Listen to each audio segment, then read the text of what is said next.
Okay, so the Queer Eye crew are getting me ready for a first Zoom date.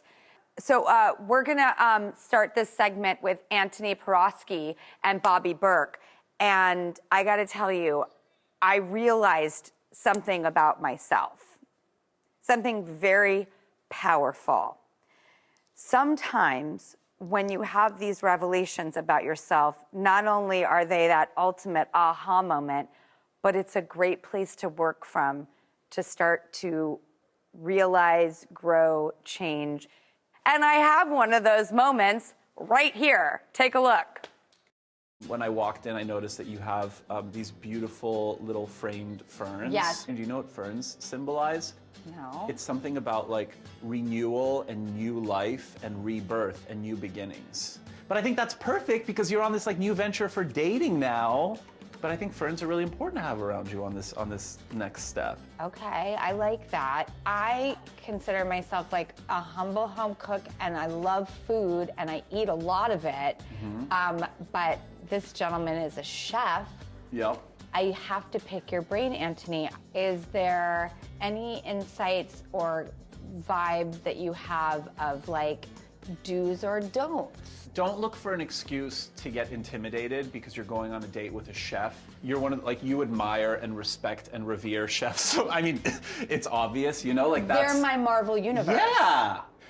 People are always so intimidated by having them over because they think that they have to make something fancy and really nice. My friend Beth, she's a chef. She was like, you can give me burnt toast with butter and I'll be happy just as long as somebody else made it for me and as long as there's some kind of intention there. So I stand a chance with this gentleman because toast, I mean, I can make a few things. Okay, can we talk about Sam for a sec? Yes, I don't know anything about him because I always wanted to have some air of mystery. It's an occupational impossibility. Yeah.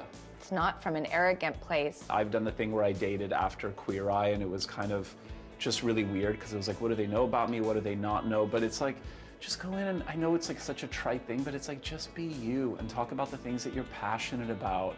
Any other advice? If it's possible to like put that to the side and just show who you are and ask the questions that you really want to ask to get to know him. And I really hope that he asks you a lot of questions. All I'm gonna say is V handsome, very much loves dogs, which for me is very exciting. Shut up! I didn't know he liked dogs at all. Yep. Okay, we have to get Lucy, Douglas, my dogs, and Neon together. Oh, Neon would love. He has a dog. I could third wheel. I love being a third wheel. Okay, so we know he loves food. Yep. We know he loves dogs. Yes. I'm very excited for you.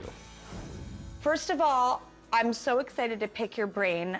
I have a really, what I think might be a relevant question for everyone out there in the world, because when I found out this was going to be a Zoom date, I thought, oh God, that's awkward. But then I thought, wait a minute, this is what everybody's going through. Everybody's doing it now. I think a lot of people do this to kind of figure out if they even want to have a second one. So I've never done anything like that. I mean, how great would that have been in the past to have gotten out of these awful first dates by just having a Zoom date first? We should have been doing this for years. Some pre-Zoom dates. So my question to you, because people are in this Zoom date state, like what a great editing tool. Yes, it saves you so much time. Oh, I went on a date this summer. I would have given anything to have been on a Zoom. Like, I'm sorry, my connection's really bad. Let's try this again some other. Oh my God. And I mean, I'm very lucky. My husband and I have been together 18 years.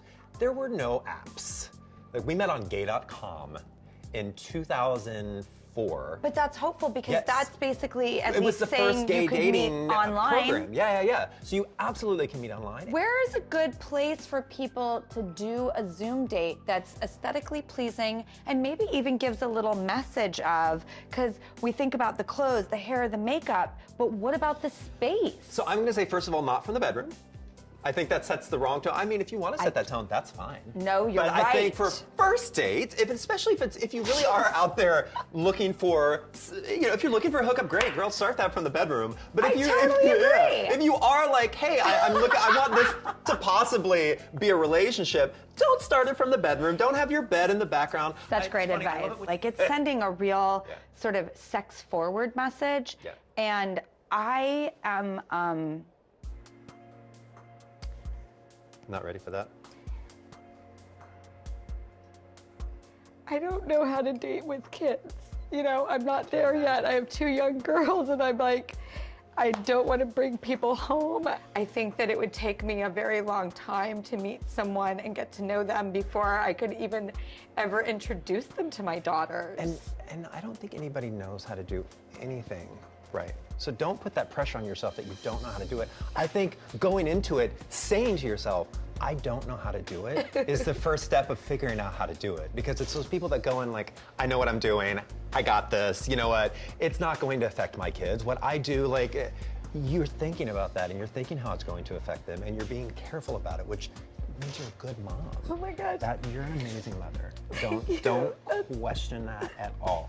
That's the best answer I could ever get, because I haven't admitted that out loud ever. Oh. I think we just went to first base. Antoni,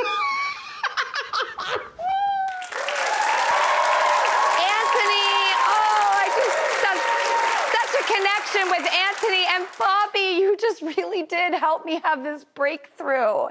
I feel good, and I haven't gone into a date feeling this confident in a while. So I can't thank, you know, the Queer Eye crew enough for just that alone.